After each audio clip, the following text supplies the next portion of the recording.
Sejam muito bem-vindos ao Mesa de Debates. Aqui quem está falando é o Guilherme. Vamos que vamos, pessoal, dar continuidade aqui à nossa programação da semana, conversando, debatendo aí sobre diferentes questões, né, diferentes temas. E no dia de hoje, na parte da manhã desta segunda-feira, vamos conversar aqui com o Jorge Almeida. Ele que tem um livro bastante interessante aqui, né, que acho que precisa, né, ser colocado, né, Brasil, turbulências e desafios, né, tendo aí uma perspectiva da crise capitalista. Livro esse que foi feito com Elisiário, né, Andrade, professor aí da Unesp. Então a gente vai conversar um pouco, né, sobre esse livro e vamos, né, depois, né, que ele fizer uma apresentação, né, prévia aí do debate, vamos, né, abrir para questões, fazer algumas questões em cima disso. Então, sem muita demora, Jorge, primeiramente vocês falam um pouquinho aí de você, né, quem é você, e depois você já pode entrar aí na apresentação do livro, já direto.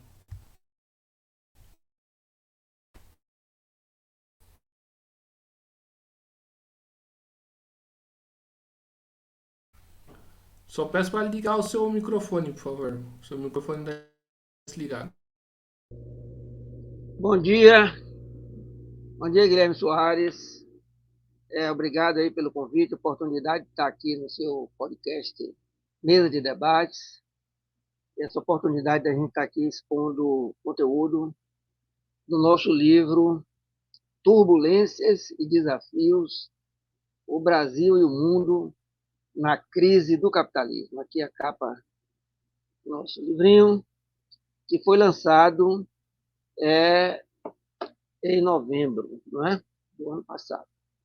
Agora é 2023. Esse livro é uma coautoria minha com o professor Elisiário Andrade. Eu sou professor da UFBA, professor do Departamento de Ciência Política, do Programa de Pós-Graduação em Ciência Política, e o professor Elisiário Andrade é professor da UNEB, professor de História da UNEB. Eu vou ler aqui brevemente a apresentação do professor. Elisiário Andrade é historiador, professor titular aposentado da UNEB, associado ao Departamento de Ciências Humanas do curso de História da Universidade do Estado da Bahia, é UNEB. Tem doutorado em História Econômica pela Universidade de Oviedo, Astúrias, Espanha. Autor de livros como A Nova Ofensiva do Capital sobre o Trabalho, Transformismo da Esquerda, Marx, Modernidade e Revolução, além de vários artigos e ensaios publicados em revistas e blogs.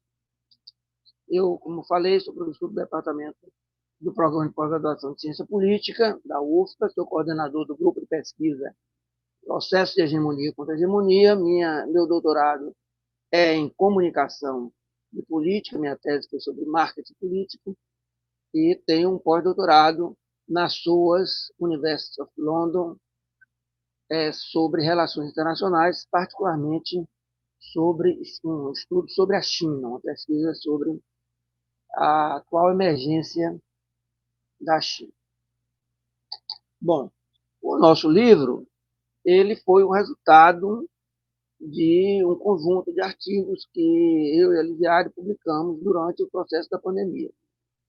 Os artigos começam em abril de 2020 e terminam em dezembro de 2022. Então, são 27 artigos de ambos os autores, são artigos individuais meus e a Liviário, e a gente foi produzindo esses artigos. No meio do caminho, a gente teve a ideia de transformar em uma coletânea de artigos.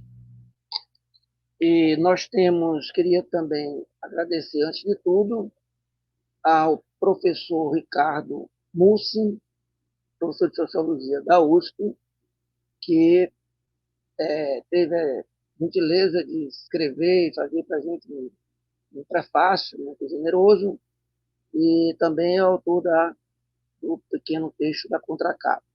E a professora Graça Druck também fez uma apresentação muito generosa, que é professora de Sociologia da UFBA. Agradecer também ao professor Renildo Souza, com quem 2 dos artigos que eu escrevi são coautoria com o professor Renildo. Ele também cedeu gentilmente a utilização desse artigo no nosso livro. Bom, então, como eu estava dizendo, esse livro ele foi resultado desses artigos. Portanto, os artigos começaram a ser escritos sem um planejamento prévio de se transformar em livro. Depois, nós percebemos que havia uma convergência grande entre eles, não é?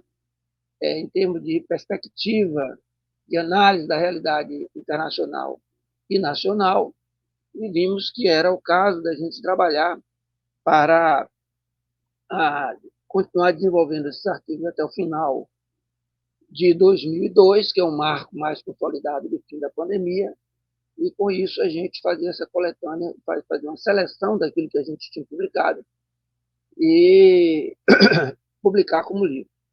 Então a gente quer agradecer também à editora Dialética, fez uma produção muito boa, tanto de conteúdo como de forma, e também de uma maneira como nos tratou de uma maneira bem profissional no processo de desenvolvimento e publicação do livro. O livro, ele, como eu falei, são 27 artigos e eles tratam de temas variados dentro desse assunto abrangente que está aí, turbulências e desafios, o Brasil e o mundo na crise do capitalismo. Então, tem artigos de âmbito de uma análise da situação internacional, hoje, né, que procuram analisar a crise estrutural do capitalismo, que vem se desenvolvendo aí desde a década de 70 e passou mais recentemente por picos de aprofundamento dessa crise em 2008 e agora, entre 2019 e 2020, uma confluência de um retorno de um pico da crise com a pandemia, que fez agravá-la dentro dessa convergência. Então, são análises econômicas e políticas, né, de economia política, que procuram analisar a crise, as tentativas do grande capital de contornar essa crise sem sucesso, na medida que é uma crise realmente muito profunda do capitalismo. Além desses artigos sobre a crise econômica e todas as suas decorrências, porque não é somente uma crise econômica, né? A gente vive uma crise múltipla, na verdade, uma crise econômica, financeira, uma crise ambiental, uma crise energética, alimentar, a própria crise sanitária, né, que se manifestou com a pandemia e que se manifesta, né, em diversos países de forma desigual e combinada, como crise política, em alguns casos como crise de hegemonia. Bom, temos também um conjunto de artigos que tratam mais dos aspectos dos conflitos geopolíticos que nasceram e se desenvolveram no âmbito, né, no clima dessa crise estrutural do capitalismo. E, particularmente, procuramos analisar, dentro dessa crise, o que nós estamos chamando de bipolarização interimperialista. Então, vários artigos que vão tratar dessa questão dessa bipolarização, que é como nós vemos, no momento atual, o processo de disputa em termos mundiais. Há uma quebra do imperialismo hegemônico unipolar, global unipolar dos Estados Unidos, mas isso, ao contrário do que dizem outros autores, não está levando a uma multilateralidade, está levando a uma bipolarização interimperialista. Temos, de um lado, os Estados Unidos, a Europa, o Japão e outros aliados, e, de outro lado, a China, a Rússia e também outros aliados. Então, são 2 polos imperialistas que estão em disputa nesse contexto que nós estamos vivendo. Nesse bojo também nós tratamos sobre a questão da crise ambiental, em particular a crise climática, mas a crise ambiental de modo mais geral, como resultado do desenvolvimento industrial capitalista, em termos de prazos mais curtos, como resultado de um esforço maior do capital para enfrentar a sua crise econômica. Isso vem, evidentemente, acelerado o processo de destruição ambiental, né, com a expoliação da natureza que o grande capital está precisando fazer para tentar, sem resultados, resolver a sua crise. Então, não consegue resolver, mas procura contornar essa crise envolvendo diversos mecanismos, né? Inclusive esse da destruição ambiental, mas também como foi o neoliberalismo, foi a financiarização da economia, todo o arroxo contra os trabalhadores, o aumento da exploração dos trabalhadores nos países centrais, o aumento da superexploração dos trabalhadores nos países dependentes. Além desses aspectos de ordem mais internacionais, mais gerais, nós tivemos também, tratamos especificamente da questão da pandemia, como parte dessa crise sanitária e resultado também desse desenvolvimento destrutivo do capital no atual contexto internacional. Bom,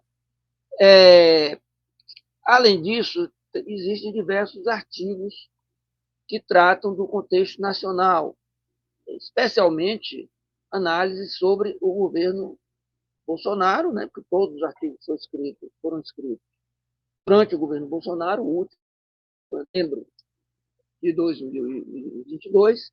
Então, uma análise do governo Bolsonaro, o que é que significa o neofascismo de Bolsonaro, que é assim que nós caracterizamos a sua figura política e seu grupo mais próximo, né, como um grupo neofascista, ao mesmo tempo que há um governo de extrema-direita e todo um conjunto de forças dentro do Estado que agiram para tutelar o seu, o seu mandato. Por isso que o primeiro, inclusive, artigo do livro tem o título de Quem Governa o Brasil, que é justamente uma discussão sobre essa questão da tutela militar, civil, burguesa e institucional que se construiu em torno de Bolsonaro. Fez com que Bolsonaro não conseguisse efetivamente seus desejos e não conseguisse fazer do governo realmente um governo neofascista e muito menos um regime político brasileiro, um regime fascista. Então, apesar do aumento das arbitrariedades, do endurecimento da repressão e do fortalecimento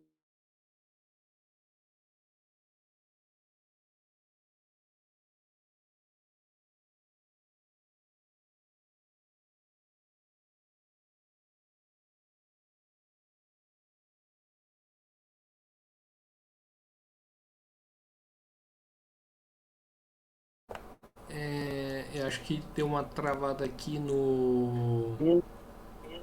Opa, tá na escuta, Jorge? eu estou Acho que escutando, deu uma travou. Eu estou queda aqui. escutando, deu uma queda. Então pode continuar falando. Tá. Então, Opa. sobre o governo Bolsonaro, essa questão da tutela e do caráter da política de Bolsonaro como neofascista, mas não necessariamente o governo se transformou no Estado num Estado fascista. Bom, as consequências particulares da pandemia, do enfrentamento da pandemia aqui, e nós também, dentro disso, existe uma série de artigos que tratam das relações do Brasil com a China durante o governo Bolsonaro, particularmente durante esse período da pandemia. Então, dentro do contexto do debate internacional, existem artigos que tratam do papel da China hoje em nível internacional, qual o espaço político, econômico, geopolítico que ocupa nessa disputa de hegemonia porque nós sabemos que há uma disputa de hegemonia da China em relação aos Estados Unidos, mas não é um desafiante, né, da hegemonia dos Estados Unidos, a China em aliança com a Rússia. Porém, isso não significa um desafio de um projeto socialista, no nosso entender. É uma disputa intercapitalista, uma disputa de dois projetos em relação à hegemonia do capital hoje, em termos internacionais.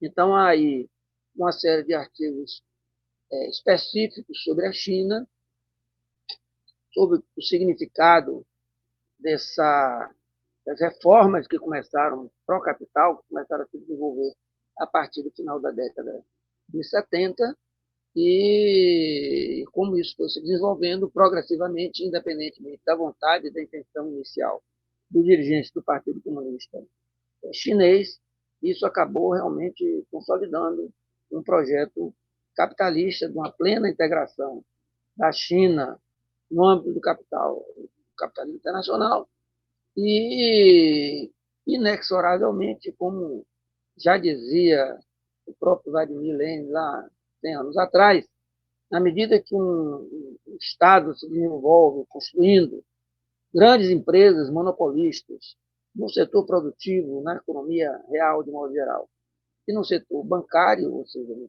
forte potencial capital financeiro também de caráter monopolista, é inevitável que isso se desenvolva em termos de uma extensão extraterritorial desse capital. É inevitável isso também, independentemente da vontade dos capitalistas, das empresas e dos estados, ou eles avançam no sentido imperialista, na medida que continue, né, uma realidade do capitalismo imperialista, então, ou eles avançam nesse sentido ou serão derrotados pela concorrência econômica, política, militar, etc. Então, nesse sentido, a China, inevitavelmente, passou a se expandir do ponto de vista internacional, já especialmente um pouco a partir do início do atual século XXI, mas especialmente, no nosso entender, a partir de 2008. Nós temos um primeiro momento importante, que é 2001, quando a China aceita, ingressa na Organização Mundial do Comércio, aceitando uma série de regras internacionais, apesar dela ter aceito do seu jeito, e isso que fez com que ela aceitasse essas regras, introduzisse ao mesmo tempo se constituísse como uma potência econômica, tecnológica e também militar hoje. E, por outro lado, 2008 é um ponto que nos leva a uma reflexão grande, porque com esse pico da crise cultural do capitalismo de 2008, a China se saiu melhor e deu um avanço relativamente significativo em relação aos Estados Unidos, os países europeus e o Japão, consolidando sua posição de segunda potência mundial. Né? Hoje, já pelos critérios do Banco, pelos critérios do Fundo Monetário Internacional, o FMI, a China é a segunda economia mundial, o segundo PIB mundial, mas pelos critérios do Banco Mundial, que trabalham com base na economia real e não na transformação da riqueza produzida em dólar, mas no sentido mais real da riqueza produzida, a China, já desde 2015, tem o maior PIB, né, do mundo. Além disso, sob qualquer critério, a China tem o maior PIB industrial, é o maior exportador do mundo e o segundo país importador. E também se transformou no segundo país que mais promoveu exportação de capitais na história do capitalismo. Isso é muito importante, porque a China ainda está atrás dos Estados Unidos, né? Os Estados Unidos ainda tem um estoque de capital exportado muito maior do que a China, mas a China, em apenas cerca de 20 anos, que iniciou o seu processo de exportação de capitais, ultrapassou todos os outras potências imperialistas históricas, como a Inglaterra, a França, a Alemanha, a Itália, o Japão, não ultrapassou todas essas potências em termos de estoque de exportação de capital. E essa exportação de capital é um dos critérios mais importantes da caracterização que Lênin fez sobre essa, ele chamou de estágio superior do capitalismo, que é o imperialismo. Então, a China tem avançado em todos esses aspectos, se constituído como essa potência. Hoje está aí um agravamento das relações internacionais, tem a ver com isso, porque os Estados Unidos, evidentemente, não aceitam o seu Estado e suas principais empresas, não aceitam que sua elite política, sua burguesia e sua elite política não aceitam essa, essa confronto, essa possibilidade de perder a hegemonia internacional do capitalismo, e vem procurando tomar todo tipo de medidas para, por um lado, tentar bloquear, né, através de sanções diversas, banimentos, etc., de empresas chinesas e da circulação dos capitais chineses no internacional, e por um lado, isso, né, o bloqueio, o banimento. Por outro lado, também tomar medidas especialmente com vistas a não permitir que a China ultrapasse os Estados Unidos no que diz respeito à disputa da vanguarda tecnológica, que no nosso entender, o elemento chave da disputa está aí.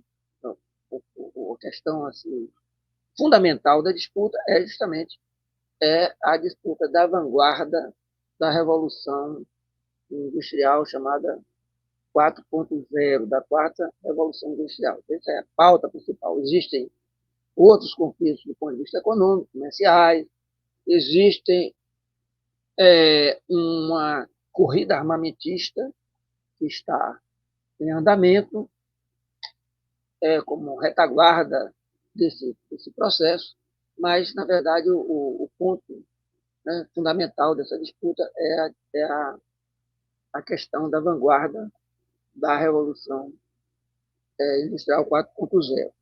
Então, nesse aspecto, a gente tem aí um conjunto de artigos que tratam sobre isso, inclusive um dos últimos, se não me engano, o último artigo, justamente trata dessa questão da bipolarização imperialista, mostrando como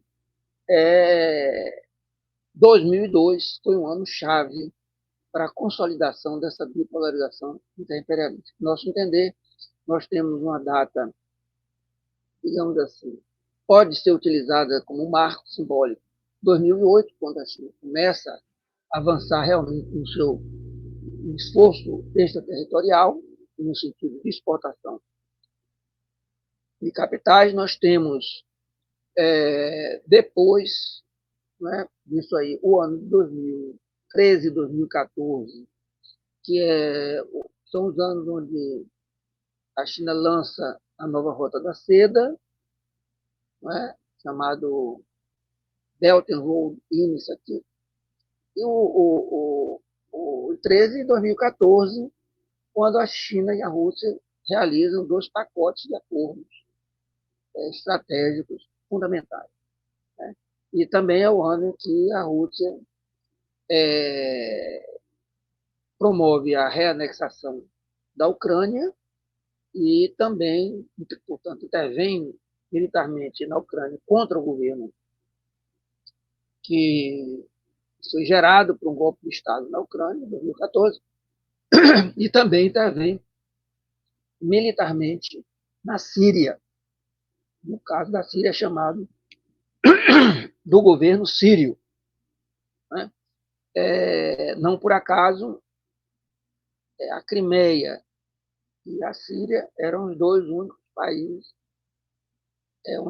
onde a Rússia tinha as suas maiores, onde a Rússia tinha as suas maiores bases militares herdadas da União Soviética. Então, evidentemente, eles não iam permitir que essas suas bases militares ficassem sob risco. Então, tomaram essas providências. Que, no nosso entender, realmente é uma atitude de agressão no caso da Ucrânia, no caso da Síria, não por uma ação a chamado do governo sírio, independente de qualquer análise que seja o governo sírio. No caso da Ucrânia, inicialmente, sua reanexação pode ser legitimada, mas depois, o outro momento chave que nós vamos ter aí para caracterizar essa consolidação da crise de 2022 tem como parte a invasão mais abrangente da Rússia na Ucrânia, que aí realmente nós não temos dúvida que foi uma agressão à autonomia, né, soberania ucraniana e autodeterminação do povo ucraniano de ter o seu Estado independente. Então, apesar de que nós não vemos, evidentemente, a Rússia como o grande vilão da história, exclusivamente, porque ali está se desenvolvendo uma guerra por procuração, sem dúvida. A OTAN provocou as ações militares, deu sustentação às provocações da Ucrânia e depois vem aí sustentando essa guerra, fazendo do povo, dos soldados do povo trabalhador da Ucrânia com bucha de canhão de suas disputas internacionais. Então, o 2022 nós tivemos isso, tivemos uma reafirmação dos acordos da Rússia com a China. Muita gente concebe que foi em 2022 que começaram isso, mas como eu chamei a atenção aqui para você, o grosso dos acordos que foram feitos em 2022 entre a Rússia e a China, que criou muito estardalhaço, porque foram realizados um pouco antes da invasão da Rússia à Ucrânia e se consolidaram durante o ano de 2022. Então, isso chamou muita atenção. Mas, na realidade, o grosso dos pontos de acordo que estão presentes ali já estavam feitos desde 2014. Finalmente, a gente tem uma série de artigos também sobre as relações da China com o Brasil durante o governo Bolsonaro, que esse é um assunto particular importante, porque Bolsonaro assumiu o governo fazendo um discurso todo anti-China, parecendo com agora o de Milei na Argentina, né, que ia acabar com as relações da China, que a China estava comprando o Brasil, etc. Foi a Taiwan, que é a maior ataque que se pode fazer na China o reconhecimento de Taiwan. Foi fazer visita a Taiwan durante a campanha de 2018 e todo o discurso foi feito. No entanto, assumiu o governo, manteve relações normais com a China. Por incrível que pareça, Bolsonaro, no seu primeiro ano de governo, 2019, foi o presidente do Brasil que mais se encontrou com o presidente da China no primeiro ano de governo, eles se encontraram 3 vezes, né? E essas relações se mantiveram normalmente até a pandemia. Quando veio a pandemia, voltaram os discursos ideológicos mais estratosféricos, né, do próprio Bolsonaro e de algumas figuras chaves do governo Bolsonaro, como o próprio ministro das Relações Exteriores, do Ernesto Araújo, o ministro da Educação, o Ventral, e do filho do Bolsonaro, Eduardo Bolsonaro, que tinha uma posição chave no Congresso. Ele era presidente da Comissão de Relações Exteriores e Defesa Nacional da Câmara dos Deputados. São 3 pessoas chaves no que diz respeito às relações internacionais ligadas a Bolsonaro, fazendo discursos ideológicos mais delirantes em relação à China, aquelas histórias todas que o vírus era chinês, que a vacina ia transferir um chip comunista, essas coisas mais delirantes. Mas o problema principal que a gente trata é justamente o fato de que nada disso impediu que a China aprofundasse suas relações com o Brasil durante o mandato de Bolsonaro. Então, ao fim dos 4 anos do governo Bolsonaro, a China exportava mais para o Brasil, importava muito mais do Brasil do que importava antes. Então, o intercâmbio comercial aumentou ano a ano durante todos os 4 anos. A exportação de capitais da China para o Brasil cresceu. Em 2022, o último ano de Bolsonaro, a China foi o país, o Brasil foi o país que mais recebeu investimentos de capitais chineses no mundo, né, ultrapassando Estados Unidos, Inglaterra e Austrália, que eram os países que vinham recebendo mais exportação, mais investimentos diretos chineses, né, e com os processos de banimento tiveram bloqueio desses investimentos. Então, mas o Brasil cresceu também. Então, por incrível que pareça, isso aconteceu. E nós procuramos fazer uma análise de que isso aconteceu justamente porque as principais frações dos capitalistas brasileiros e parte dos grandes capitais que investem no Brasil, como, por exemplo, o setor das telecomunicações, e dos grandes capitais, setores hegemônicos, frações hegemônicas do grande capital do Brasil, como o agronegócio, a mineração, etc., que defendiam e defendem umas relações privilegiadas com a China. Então, isso dá porque eles estão tendo realmente uma relação que são lucrativas para eles. Né? Portanto, mantém-se a dependência. O Brasil é um país que tem uma dependência estrutural histórica, né? Foi colônia de Portugal, certo período também da Espanha, recebia invasões de outros países, da Holanda, da França, etc., durante o período colonial. Depois, independente politicamente, ficou neocolonizado pela Inglaterra. Depois veio o imperialismo. A presença da Inglaterra cresceu em presença dos Estados Unidos, que passou a predominar, sem excluir a presença de outros capitais de outros países imperialistas no Brasil, como Inglaterra, França, Itália, Japão, etc. E agora chegou a vez da China. E o capitalismo brasileiro vem procurando escolher, quer ser dependente da China também. Certo? Então, assim, continua sendo a mesma burguesia que não tem um projeto nacional autônomo, que não tem um projeto de independência nacional, de soberania nacional, mas quer escolher com quem se relaciona, com quem pode obter mais lucros, pode se enriquecer melhor. Por isso, inclusive, que no Brasil aconteceu, entre outras coisas, um fato que é o fato que precisa ser mais registrado do ponto de vista do contexto da disputa geopolítica internacional, que foi a entrada da Huawei na infraestrutura da internet 5G. Né? A empresa chinesa, que tem a melhor tecnologia e mais barata de infraestrutura 5G, tinha sido banida dos Estados Unidos no governo Trump. E por pressão dos Estados Unidos, foi banida da Inglaterra, do Japão, da Austrália, de outros países, né? E houve uma pressão enorme do governo Trump e do governo Biden para que o Brasil banisse a Huawei sob o governo de Bolsonaro. Teve aqui chefes da CIA, do Departamento de Estado, fazendo pressões diretas para que houvesse isso.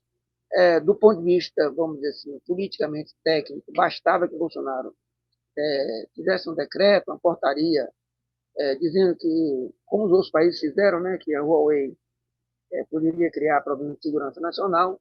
Isso impediria, inclusive, que os editais da Anatel, o edital da Anatel aceitasse a presença de uma empresa como a Huawei. Colocaria um impedimento no próprio edital. Mas isso não foi feito justamente por isso. Então, nem a Anatel, nem o presidente Bolsonaro, nem o general Heleno, na sua posição, podia dar um parecer também negativo, não deu, nem o Tribunal de Contas, nem o Parlamento Brasileiro. Então, todas as instituições brasileiras aceitaram essa presença chinesa. Então, isso mostrou uma contradição entre o discurso meio estratosférico, meio delirante, e a realidade das relações entre os capitalistas brasileiros e os chineses, que geraram esse aprofundamento de boas relações entre os capitais chineses e brasileiros, durante o período do governo Bolsonaro, apesar de todo o discurso dele. E, por ironia maior, a história, o Ernesto Araújo, que fez uma carta para Xi Jinping pedindo a destituição do embaixador da China no Brasil, porque o embaixador da China tinha retrucado ele, tinha respondido com ele também de maneira dura nas redes sociais, os ataques que ele tinha feito, e ele tinha pedido que Xi Jinping destituísse o embaixador. E o que aconteceu no final foi o contrário. Né? Quem caiu foi Ernesto Araújo, Weintraub, e caiu também o Eduardo Bolsonaro da presidência da Câmara, que mostra que a China tem um lobby forte no Brasil e tem uma capacidade de influência significativa diretamente em relação ao grande capital, né, a burguesia brasileira, e também em relação às instituições do nosso Estado.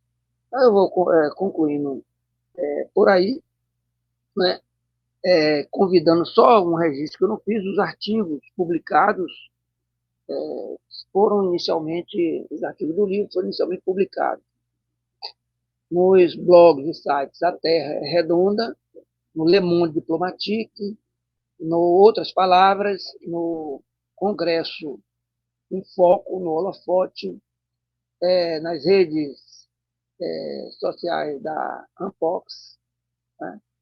Então, e também num site do pessoal da saúde pública, né? Do Instituto de Saúde Social da Bahia. Deixa eu ver aqui para não deixar de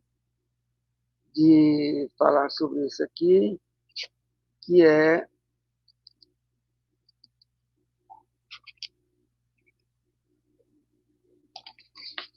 o OAPS, Observatório de Análise Política em Saúde. Né? Então, foram esses aí os passos, né, que nós tivemos na publicação original dos artigos e que estão presentes no nosso. Então, vou encerrar aqui a apresentação inicial e aguardo as questões aí que você vai colocar.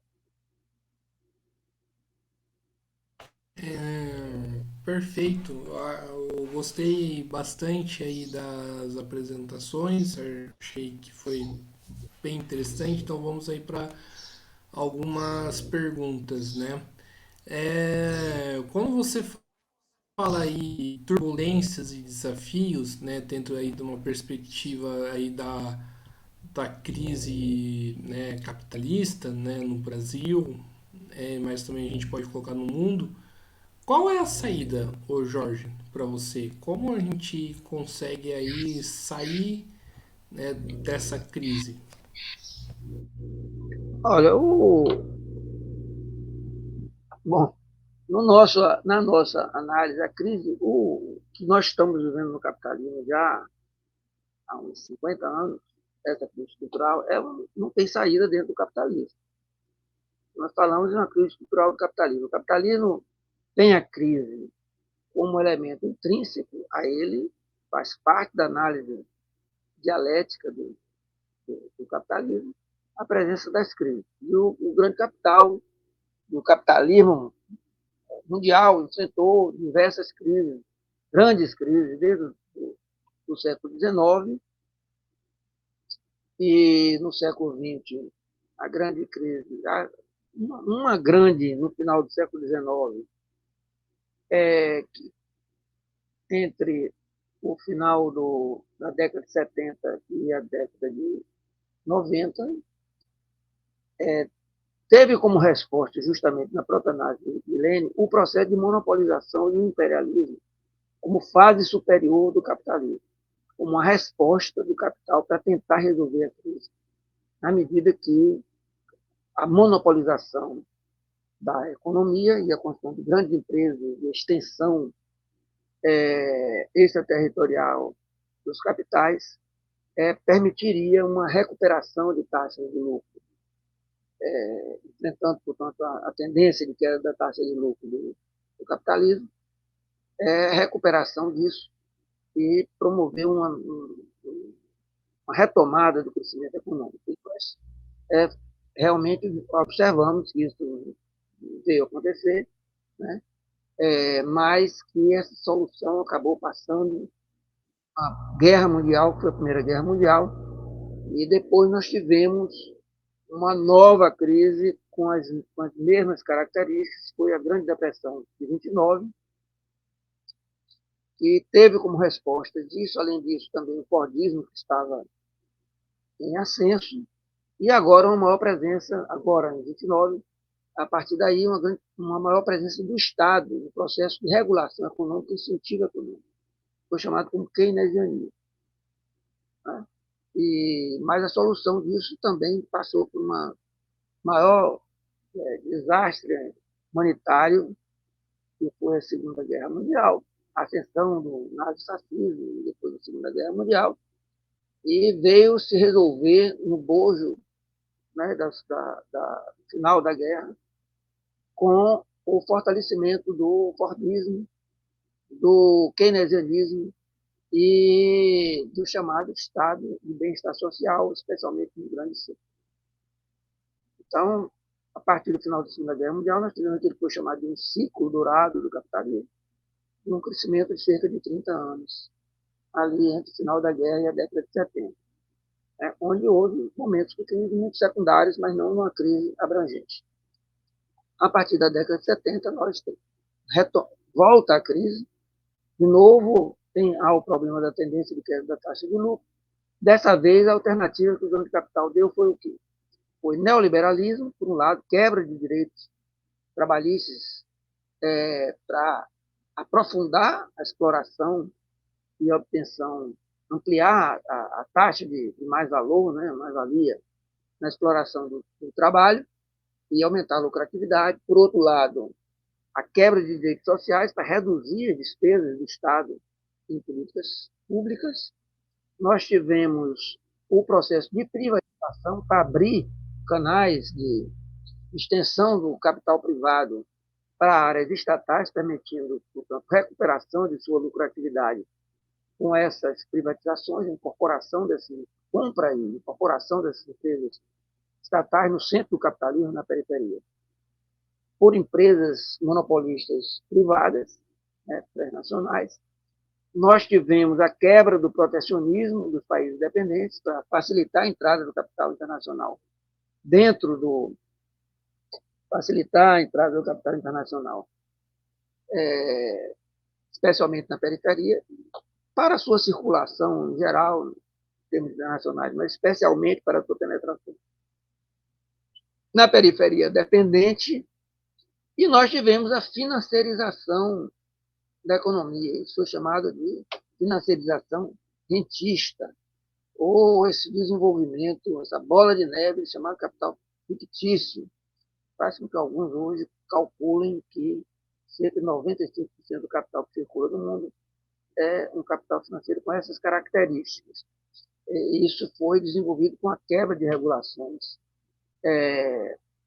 bancárias e também com o rompimento do acordo de Bretton Woods entre os Estados Unidos. Um acordo que foi feito no final da Segunda Guerra Mundial, que consolidou a hegemonia dos Estados Unidos e a aceitação dos países vitoriosos da Segunda Guerra Mundial, capitalistas vitoriosos, do dólar como moeda de reserva, principal moeda de reserva do mundo, e também de moeda de intercâmbio comercial. Mas, na época, os Estados Unidos deram a garantia de que ia ter um respaldo, né, dessa moeda em circulação em ouro. Né? E em 1971, os Estados Unidos não tinha mais condições de fazer isso, e rompeu, chutou o pau da barraca, rompendo unilateralmente o acordo e deixando o dólar seguir livre, né, dessas relações com o ouro, e tendencialmente cada vez mais um afastamento desse capital financeiro com a economia real, no setor produtivo, especialmente industrial, como era o capital financeiro identificado lá por lei em 1916. nós tivemos um processo de financiarização da economia, justamente porque passou a existir uma superprodução, uma superacumulação de capital que precisava ter vazão para algum lugar, e no processo produtivo isso já não seria possível, porque as taxas médias de lucro viáveis eram baixas e não, digamos assim, não eram vantajosas para os investimentos. Então, essa financiarização da economia. Isso foi aquilo, os dois principais veios, o neoliberalismo e a financiarização da economia, para uma superação dessa crise que se instalou na década de 70. Entretanto, isso não resolveu a crise. Ao contrário, a crise continuou se aprofundando, apesar de uma série de outros, vamos dizer assim, fenômenos que aconteceram nesse período, porque o capital avançou muito, né, em setores econômicos onde não estava presente antes, cultura, educação, saúde, previdência social, etc., turismo, lazer, né, como espaços para buscar rentabilidade e recuperar taxas de lucro. Isso não resolveu. Houve a terceira revolução industrial, que permitiu também a maior produtividade, também não resolveu essa crise. Houve uma expansão inédita do capital para todas as regiões do mundo, portanto,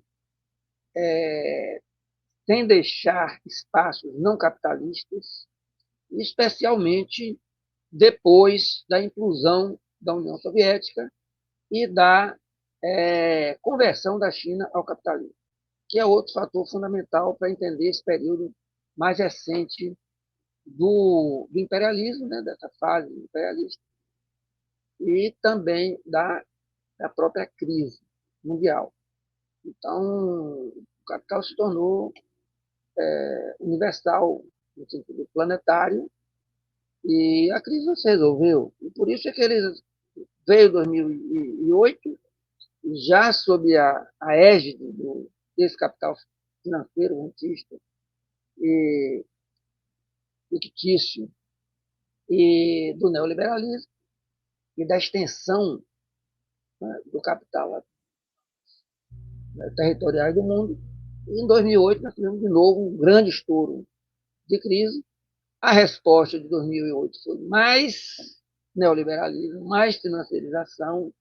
Não resolveu também, nós tivemos de novo agora as crises mais próximas, foi entre 2019 e 2020, certo?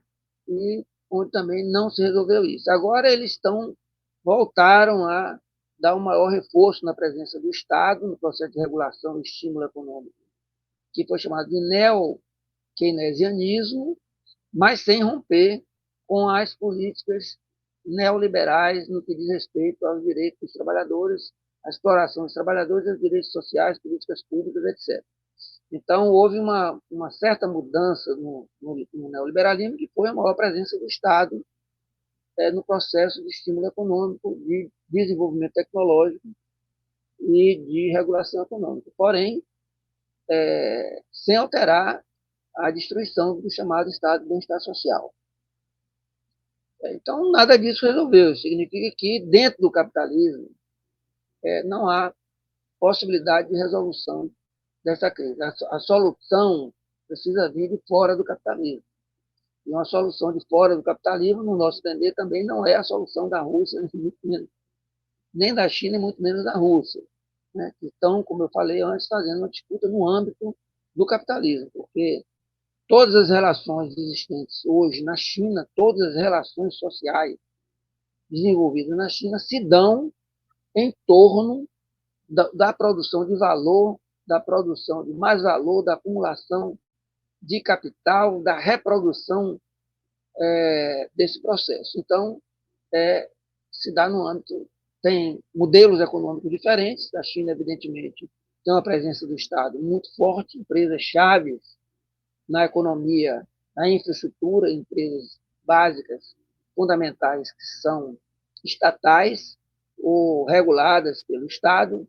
Tem os maiores bancos do mundo que são estatais, são em parte mistos, né, porque eles também recebem a presença de capitais estrangeiros, mas são estatais, mas são regulados, todas essas empresas também são reguladas, não são reguladas exclusivamente pelo Estado, são reguladas pelo mercado. É essa combinação, isso que faz com que a China também sofra os impactos da crise do capitalismo internacional, porque ela está profundamente inserida, mas os impactos são menores, justamente porque tem uma presença mais forte do Estado que consegue regular em alguma medida essas crises e procurar, digamos, contorná-la e manter um crescimento econômico e um desenvolvimento tecnológico que a China vem realizando. Mas não é uma alternativa anticapitalista, muito menos anti-imperialista. É uma disputa de imperialismo, de forças imperialistas. Então, não há só a solução, terá que vir de fora, terá que ser uma solução anti-imperialista, que necessariamente no mundo atual é uma solução anticapitalista.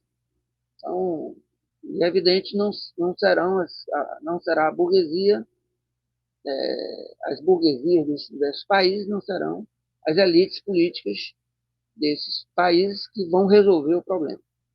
A solução necessariamente tem que vir das trabalhadoras, dos trabalhadores, de suas lutas, dos povos explorados e oprimidos que têm que lutar contra o imperialismo, dos trabalhadores e das trabalhadoras e trabalhadores do mundo todo, da periferia e do centro capitalista, se reorganizando, recolocando perspectivas de enfrentamento do capital e de reconstrução de um projeto socialista que venha, de fato, enfrentar e resolver essas coisas. Agora, isso vai ser um momento muito duro, não há, no nosso entender, uma visão assim otimista do ponto de vista imediato. Né? Ao contrário, do ponto de vista imediato, a tendência é de endurecimento dessa disputa, dessa bipolarização imperialista, que se dá em todos os âmbitos, como eu disse, econômico, financeiro, intercâmbio comercial, disputa tecnológica, principalmente, e também ao lado de uma corrida armamentista de disputa de áreas de influência pesada aí, 2012, ou melhor, 2022, 2023 foram anos exemplares de como isso tem se desenvolvido, mas tudo isso vem reforçar as contradições sociais de modo geral, vem reforçar o conjunto das opressões que existe, especialmente a contradição entre capital e trabalho, e perpassando essa contradição todas as opressões, incluindo a opressão nacional, desenvolvida pelas potências imperialistas contra os países independentes, e o conjunto das opressões de raça, de gênero, que estão espalhadas pelo mundo, além da destruição ambiental violenta que vem ocorrendo sem peias, porque as alternativas aí das COPs, do chamado ecocapitalismo, etc., não vão resolver esses problemas. Então, a situação que nós vivemos é uma situação de agravamento dessa crise múltipla, de modo geral. E a solução só pode vir de novos sujeitos que entrem em cena. Novos sujeitos são os antigos sujeitos, né, que são os trabalhadores, mas que precisam aparecer do ponto de vista de classe, são os velhos sujeitos, que é a classe trabalhadora, que tem mudado de forma, há uma precarização do trabalho, todas essas formas que procuram disfarçar a relação salarial, a exploração, com o chamado empreendedorismo, etc., que nada mais são do que formas de endurecimento da exploração dos trabalhadores, são formas disfarçadas de assalariamento. Então, está aí essa massa da classe trabalhadora, que é um velho sujeito com características novas, não era assim no começo do século XX, não era assim depois do Fordismo, onde houve uma maior organização do processo econômico, maior estabilização das relações entre capital e trabalho, e depois do neoliberalismo, da precarização do trabalho, nós temos um pouco das novas tecnologias que reforçam isso, né? Nós tivemos a situação que estamos vivendo hoje. Mas, daí de onde pode surgir um sujeito político para enfrentar isso e dar uma alternativa anticapitalista e anti-imperialista. Certo, para a gente finalizar, né? Como que você enxerga a esquerda, né, em todo esse processo, né? E como pensar uma organização, né, para esses trabalhadores para poder chegar nesse objetivo aí que você coloca? Olha, a esquerda também vive uma crise muito grande, né? O processo de organização da classe trabalhadora, desde o início do capitalismo, sempre foi, digamos assim, prende divergências sobre as perspectivas entre um viés reformista, de melhoria das condições de vida a partir de reformas por dentro do próprio Estado burguês, por dentro do capitalismo, e perspectivas revolucionárias. Houve conflito sobre isso há mais de 100 anos. Nós tivemos quando ocorreu a própria ruptura da Segunda Internacional, já tinha como base esse tipo de divergência. O reformismo social-democrata teve um certo fortalecimento, por um lado, porque ele, durante um certo tempo, o capital teve condições de fazer concessões na maioria das condições de trabalho. E precisou também fazer isso, especialmente na Europa, mas também em outros países, no sentido de diminuir o espaço político ideológico do socialismo a partir do desenvolvimento econômico que aconteceu na União Soviética. Mas a partir desse aprofundamento da crise, houve uma reversão disso. E, evidentemente, que a inclusão da União Soviética e a conversão da China ao capitalismo facilitou esse trabalho de desenvolvimento do capitalismo.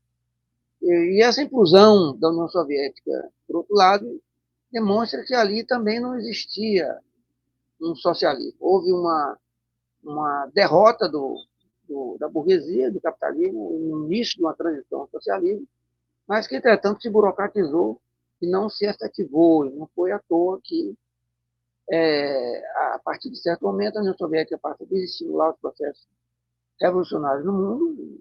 Os partidos comunistas vinculados ao Partido Comunista da União Soviética passam ou a defender posições reformistas, ou mesmo apoiar as burguesias, em muitos casos contra os projetos revolucionários que surgiram. E o próprio fim da União Soviética, uma inclusão, um desmanche praticamente sem resistência, mostra que ali não estava um sistema econômico efetivamente socialista, que socializasse, de fato, o processo produtivo e socializasse a política, socializasse a participação política das trabalhadoras e trabalhadores na direção daqueles estados. Então, porém, mesmo assim, o fim da União Soviética e a conversão da China, que a China é um outro processo interessante, porque a China, entre 49, né, que é a conquista do poder político do Exército Popular de Libertação, e dirigido pelo Partido Comunista da China, até o final da década de 70, iniciou e fez um processo de transição ao socialismo incompleto, mas que vinha avançando no sentido da transição ao socialismo. E a partir do final da década de 80, houve uma reversão disso, chegando a essa conversão da China ao capitalismo.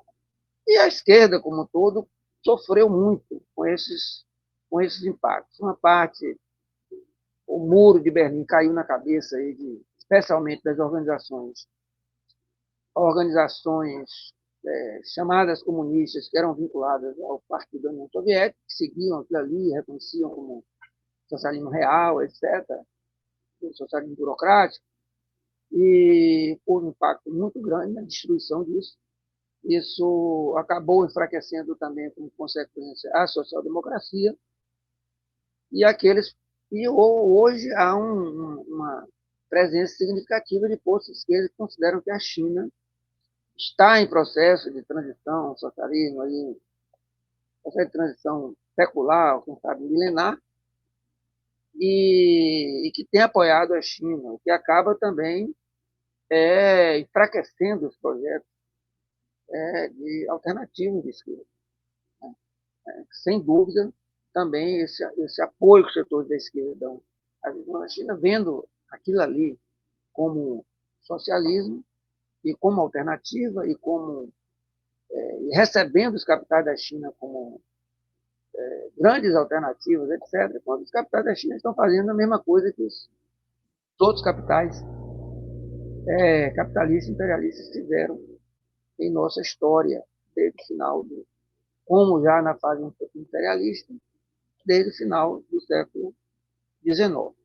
Então, isso realmente tem enfraquecido muito o setor de esquerda, por isso que e com impacto todas as organizações sociais influenciadas por esses partidos, isso inclusive no Brasil, é a situação que nós estamos vendo aí do PT, do PCdoB, né, que perderam qualquer perspectiva de transformação real do Brasil numa perspectiva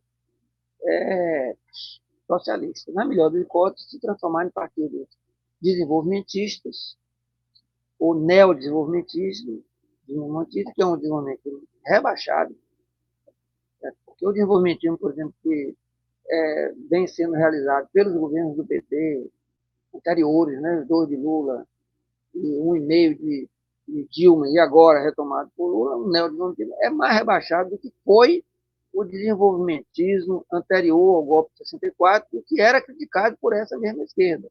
Nós todos criticamos como um projeto que era um projeto que acabava consolidando a presença do imperialismo no Brasil e consolidando o capitalismo, que não era um verdadeiro projeto de independência nacional, de soberania nacional e de construção do socialismo. Hoje se faz uma coisa muito mais rebaixada do que isso.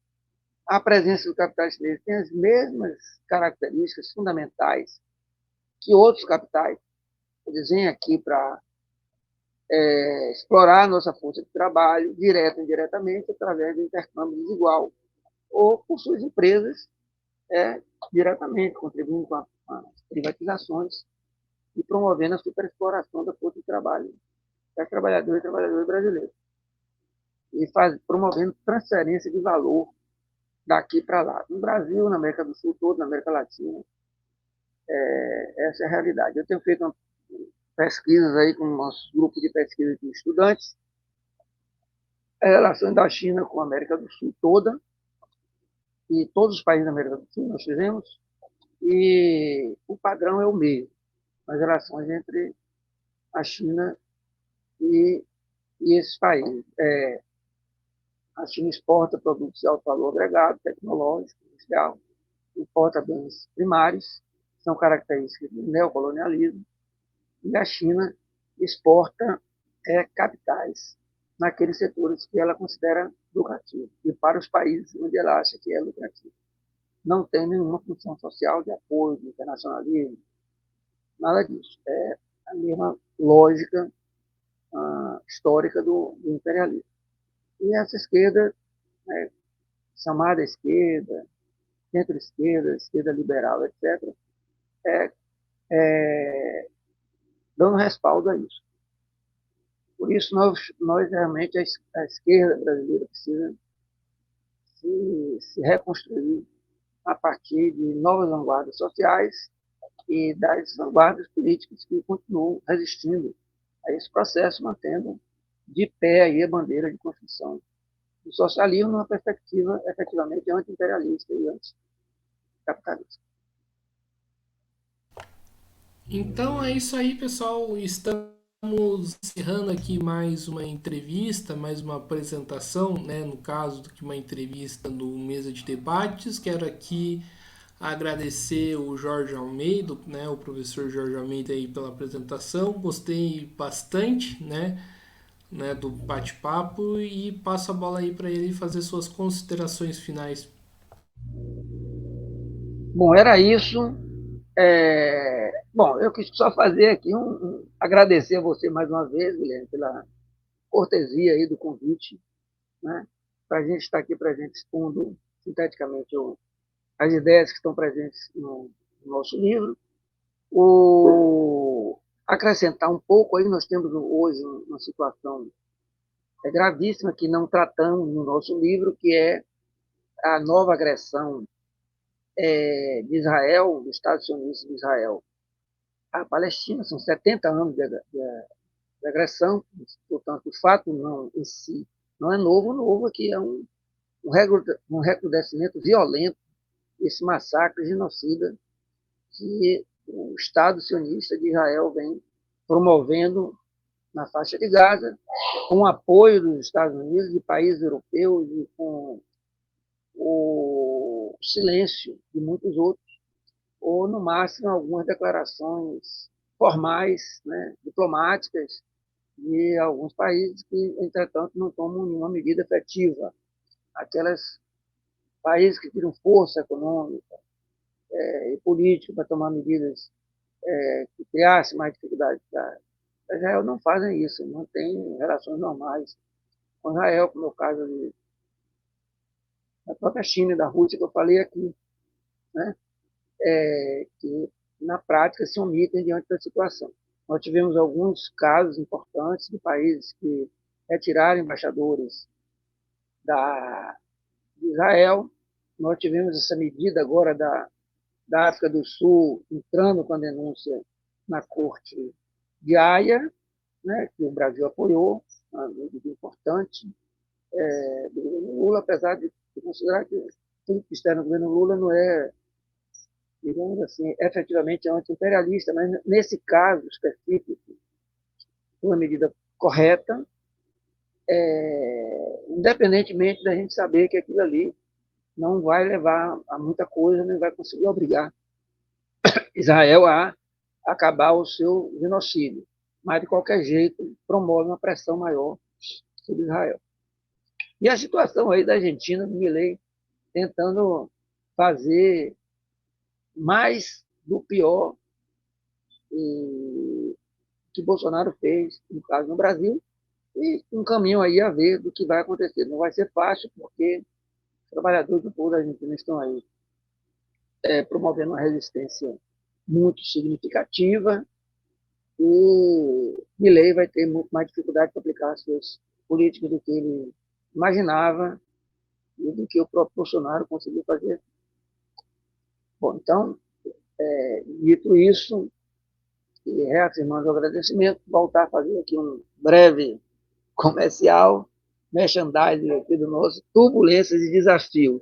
O livro pode ser obtido pela internet, diretamente na editora Dialética. Podem entrar na internet, procuram aí, Dialética Vendas, editora Dialética Vendas, e vocês vão encontrar a possibilidade de adquirir o nosso livro. Ou em outras livrarias, como a Amazon e outros, onde o livro também já está disponível. Okay? Muito obrigado aí pela atenção de vocês e pedir também aí a divulgação, compartilhamento, é isso? Like aí no canal, inscrição no canal, que eu também vou me inscrever, até dar um repouso no canal de Guilherme, que eu andei assistindo aí outras postagens aí que ele fez do podcast, realmente debates bastante interessantes que merecem ser divulgados. Então é isso aí, pessoal. Então, mais uma vez aqui agradecendo ao Jorge Almeida, agradecendo também a você que estiver nos assistindo e reforçando, né, o que o Jorge disse, né, te pedir aí para se inscrever no canal podcast Mesa de Debates Título Um Pouco, deixe o seu like aqui no vídeo, né, o que achou aí da exposição. Também segue a gente aí nas redes sociais, Facebook, TikTok e Instagram. E que contribui aqui com o nosso 385 007 02800 CPF. Então, pessoal, por hoje é só. Um forte abraço e fui.